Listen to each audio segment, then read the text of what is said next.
maxaad ka xasuusataa xaajooyinkii ugu badnaa ee aad gashay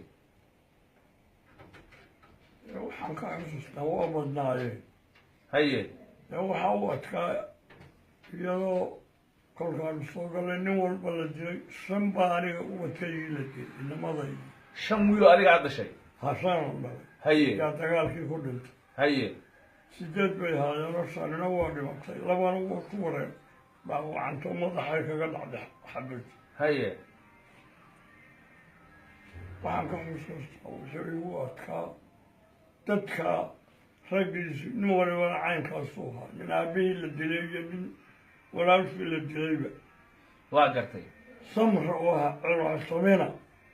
oo kolkaynu gallaha ciil bixina haddaynu xoog roonaano ayaa igu adkay imise jir baa tahay xaaji hadda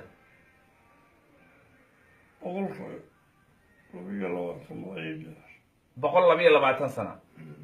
waa gartay xaaji xusuustaadu aad bay u fiican tahay maskaxda ii fiyow maskaxda kuu fiyow imisaad carruur leedahay xaaji waa badan yihiin waxay dhaleen baa ka tageen markuu dambe dhaleen baa badan haye markayga inan yeelanba tafiirtiisu waa badan tabi boqol waa gelaya 100 way gaarayaan xaaji aad baad u mahadsantahay allah ku xafido aad baad u mahadsantahay